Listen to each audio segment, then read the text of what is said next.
Welcome back to our class on the Book of the 12 Prophets. Tonga soa eto indray eto amin'ny fampianarana ny bokin'ny mpaminany roa ambin'ny folo. Last time we talked about the prophet Micah. Tamin'ny farany teo tsika dia niresaka momba mpaminany Mika. This time we're going to continue with Micah. Amin'ity indray mitoraka tsika dia mbola hanohy ny mpaminany Mika. I know that we spent 2 classes on Amos and now 2 classes on Micah, but that's because they're so important. Nisy fampianarana roa tamin'ny Amosa ary misy fampianarana roa ihany koa ny amin'ny Mika satria reto dia mpaminany important. So when we left off last time, we were talking about Micah's vision of a new world. Azafady. Tamin'ny farany teo tsika dia niresaka momba ny vision nananan'ny Mika. Now, when we get to verses 6 and 7, it sounds a lot like the language in the second section of Isaiah. Raha mijery ny verset 6 et 7 tsika amin'ny chapitre 4 dia tena mitovy amin'ny deuxième partie amin'ny bokin'i Isaia izy io. Micah says that the Lord is going to gather even the weakest survivors. Miteny izy eto hoe ny Andriamanitra dia anangona ireo izay tena malemy indrindra anangona azy ireo. And he's going to restore them as a strong nation forever ruled by God. Ary amerina azy ireo ho atanjaka kokoa sy amerina azy ireo amin'ny toerana. And then, beginning in verse 8, he returns to his attack on the leadership of Israel. Eo amin'ny verset 8 indray izy dia mamerina ny fanakianana andreo mpitarika izay tsy dia tsara loatra. He says that that Israel is seized by pain like a woman in labor. Israel ozy izy dia tahaka ny vehivavy eo am-piterahana. He says, writhe or roll on the floor and groan. He says, like a woman in labor. Eo amin'ny 15 miteny izy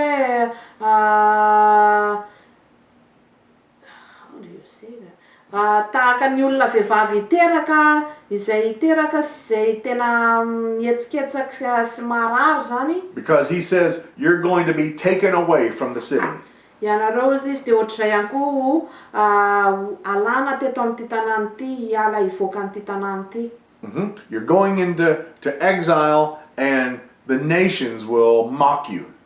Ho alefa ho andevozina ianareo izy ary ny firenena hafa dia aneso anareo. And he says that you just don't realize that even the destruction of Jerusalem is part of God's plan. Nareo izy dia tsy mahatsapa fa ny faharavan'i Jerusalema dia partie amin'ny plan'Andriamanitra daholo zany. That eventually you will come back to Jerusalem and you will bring back the wealth of the nations. Éventuellement hiverina amin'ny Jerusalema ianareo miaraka ny arena rehetra ihany koa. But when he's talking about the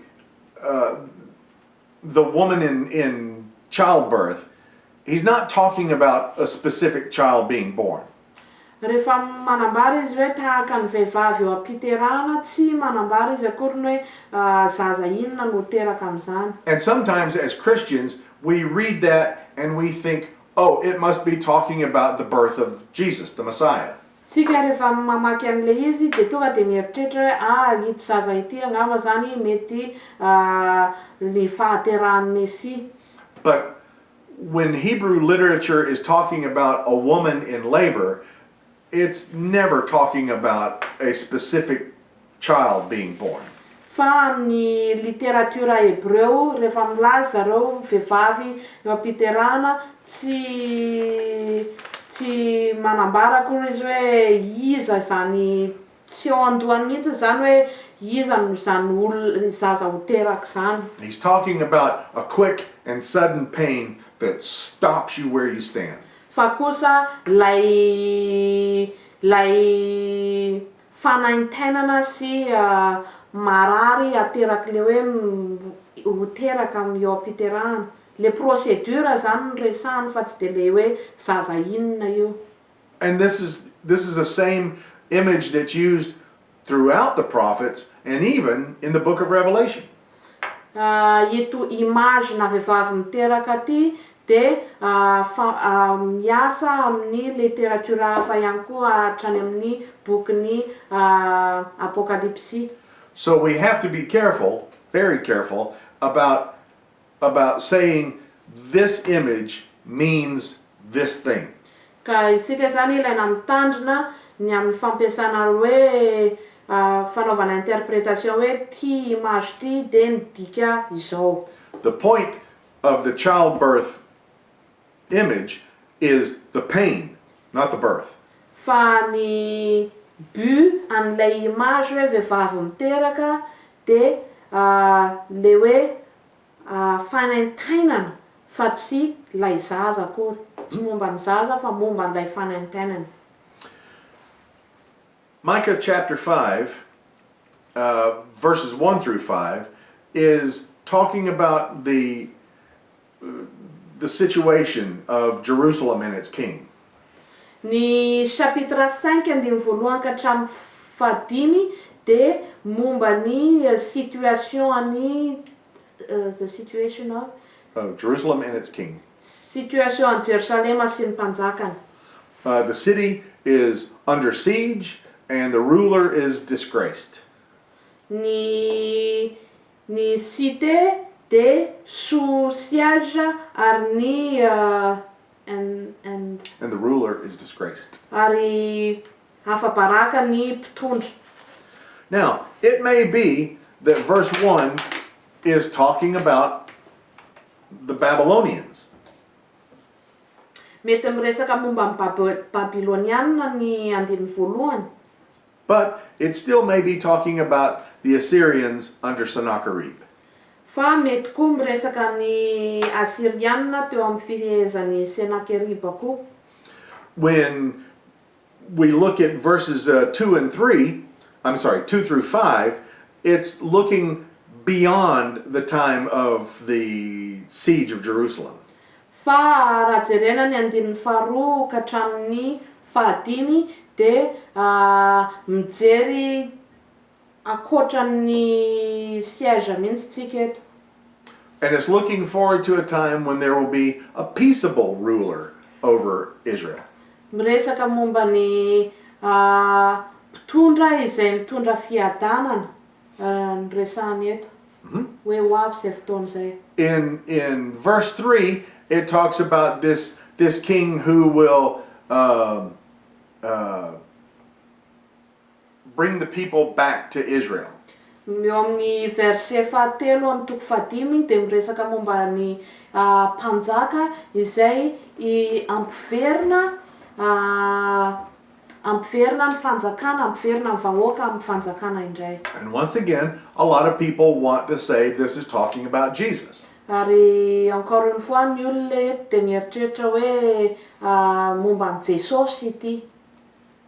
But remember, the woman in labor is not giving birth to Jesus. Fatadio fa ilay vehivavy eo am-piterahana akory tsy miteraka ny Jesosy.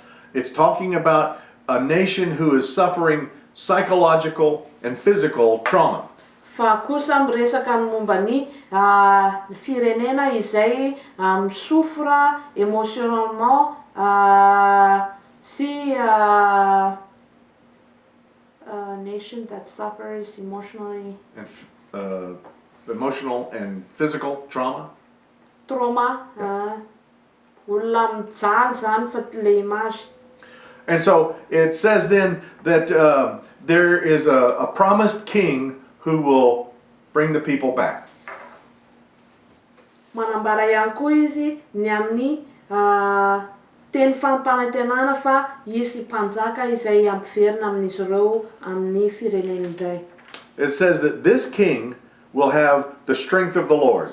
io mpanjaka io izy dia anana ny herin'Andriamanitra. And he will tend his flock like a shepherd. Ary itaha ny ondriny izy tahaka ny mpiandro ondry.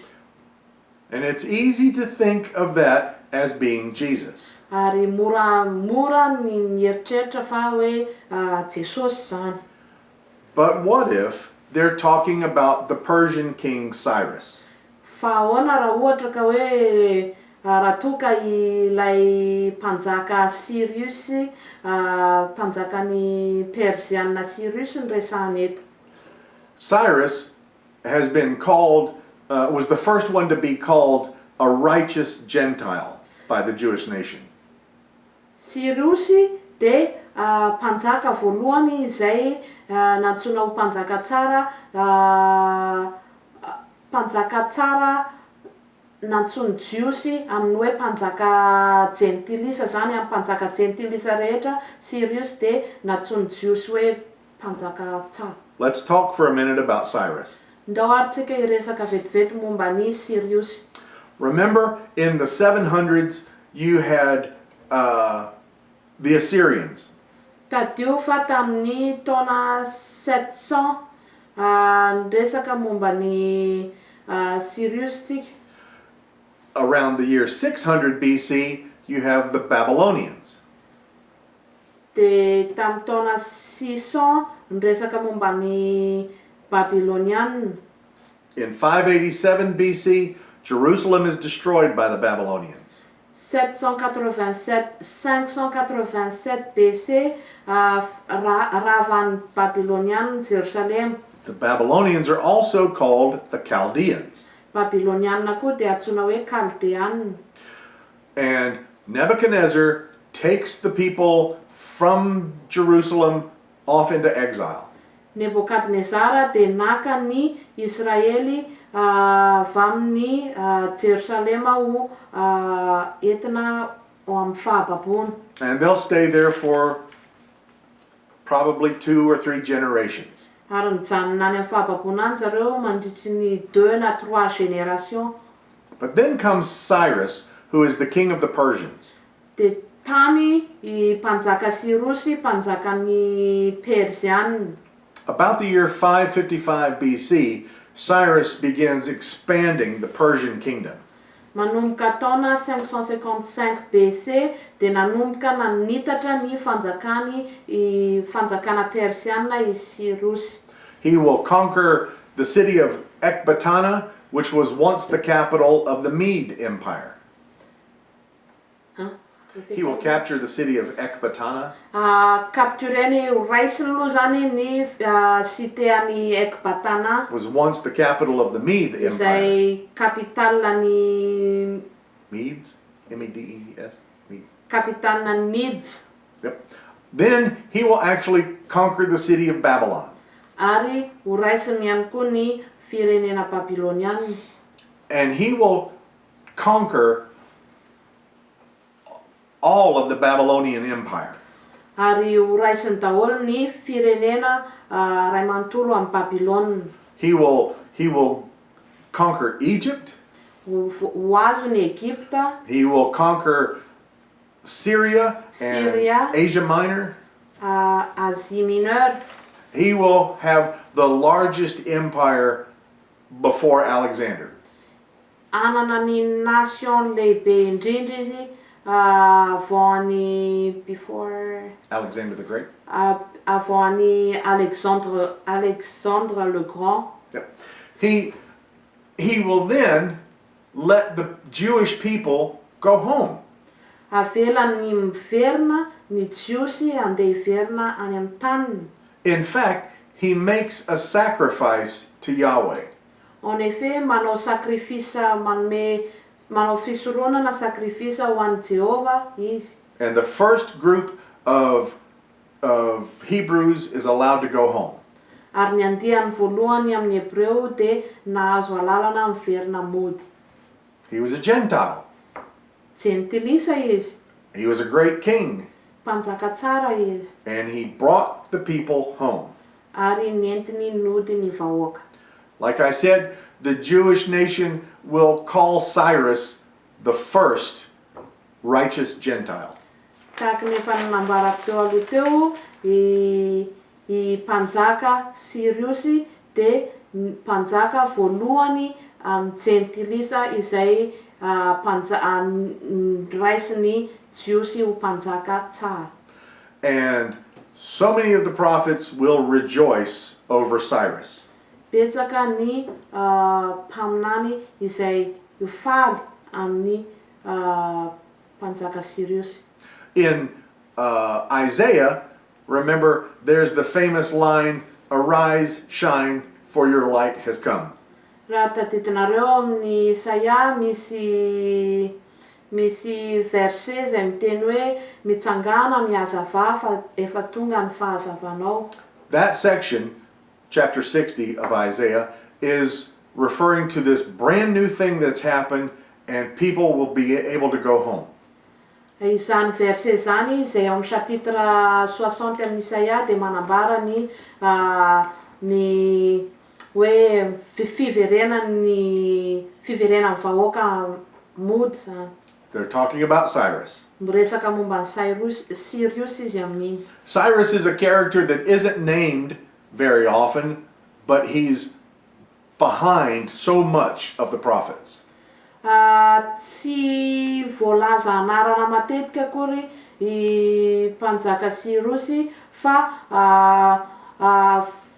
voambaran'ny mpaminany amin'ny ao ambadika zany ao ambadiky ny sainina foana. So maybe in this section, Micah is talking about Cyrus. Ka eto amin'ity section ty zany mety miresaka momba ny mpanjaka Siriusy i Micah. Because Cyrus tended his flock like a shepherd. Satria Siriusy de nia ny ondriny tahaka ny mpiandry ondry. So Micah chapter 6. Micah chapitre 6. Now, remember in Micah chapter 1 verse 2, it said that the people of the world, the people of the earth, were called as witnesses in God's lawsuit against Samaria. Tadio fa eo amin'ny Micah chapitre 1 verset 2 de manambara ny hoe vahoaka rehetra de antsona ho vavolombelona ny amin'ny jugement izay ataon'Andriamanitra amin'ny Samaria. Now, in chapter 6 verse 1, he's calling the mountains as witnesses against Israel. Eto amin'ny chapitre 6 Andriamanitra de miantso ny tendrombohitra ho vavolombelona ny amin'ny fitsarana izay ho ataon'Andriamanitra ho amin'ny Israely. The Lord has a case against Israel. Manana ka amin'ny Israely Andriamanitra. He starts in verse 3 and he says, "What have I done to you? In what way have I wearied you?" Eo manomboka eo amin'ny andininy fahatelo milaza Andriamanitra fa inona no nataoko taminao, inona no amin'ny fomba ahoana no nampahareraka anao. Answer me, he says. Valio aho izy izy. And then he says, "I'm the one who brought you up from Egypt." Zao izy izy no tondra anareo avy amin'ny tany Egypte. He says that I brought you out of slavery. Zany namoaka anareo avy amin'ny fandevozana. He says, "Remember all the things I did for you." Tadidio izy izy ny zavatra rehetra efa nataoko taminareo. And all these things showed that I was there to save you. Zany rehetra zany de maneho fa za de teo amonjy anareo. So he says, so how should you act? How should you show me your gratefulness and your faithfulness? Ka ahoana ra ny fomba izay tokony anehoanareo ay ny fisaoranareo sy ny fidelité anareo. So Micah is asking that question. How should we show God how grateful we are, how faithful we are? Ka i Mika dia manontany izany fanontaniana izany amintsika hoe amin'ny fomba ahoana no anehoantsika ny fisaorantsika sy ny fidélité-ntsika amin'Andriamanitra. Should we come with burnt offerings? Tokony hitondra fanatitra hodorana ve isika? Would God be pleased with thousands of rams? Ho satisfait hoe Andriamanitra raha amin'ny omena ondry siosy? Or how about 10,000 rivers of oil? Na milliers de menaka? What about if I sacrifice my firstborn child? Na ahoana raha omeko sorona ny lamatoako? Will that pay for the sins of my soul? Moa ve zany ampy hanonitra ny fahotako? But then in verse 8, he says the most important thing about walking with, about showing our gratitude and our faithfulness. Fa hitantsika eto amin'ny verset 8 ny fomba anehoantsika ny fisaorantsika an'Andriamanitra. Micah says, he has told you what the Lord requires. Mika dia manambara hoe fa nolazaina anareo inona ny tsara, inona ny takian'Andriamanitra. 3 things. Zavatra telo: To do justice, manao justice, to love kindness, tia fahamarinana, and to walk humbly with God. ary mandeha mpanagitretena miaraka amin'Andriamanitra. Those are the only 3 things that God requires. Ireo ny zavatra telo izay takian'Andriamanitra. He doesn't require all these extravagant ceremonies. Tsy mitaky cérémonie extravagant ohatran'ireny rehetra ireny izy. In fact, none of those sacrifices are good enough. Tsisy tsara akory reny sacrifice, reny fisoronana rehetra reny, tsisy fisoronana tsara mihitsiny. But if you want to show your faithfulness to God, do justice. Fa raha te haneho ny fidélité amin'Andriamanitra ianao dia manaova ny marina, ataova ny justice. Stop oppressing the poor. Ajanony ny fanandevozana mahantra. Treat everyone fairly. Traiteo justement ny olona rehetra. Love kindness. Tiavo ny fahatsorapo, ny gentillesse.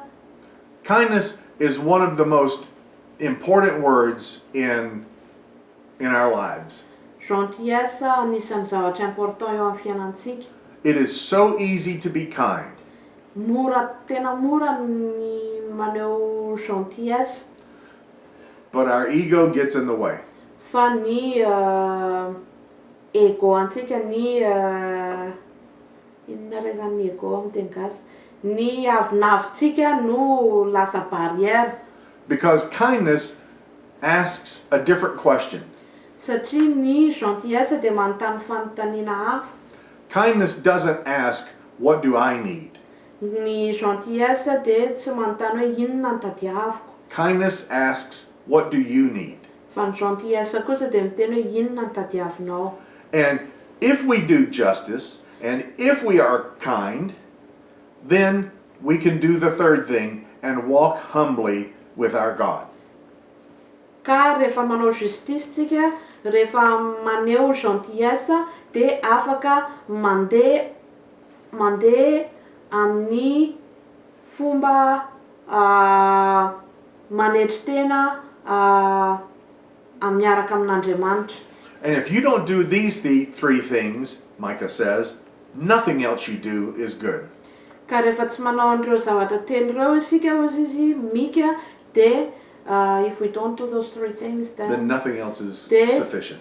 Tsisy ninona ampy zany e, tsisy ninona feno.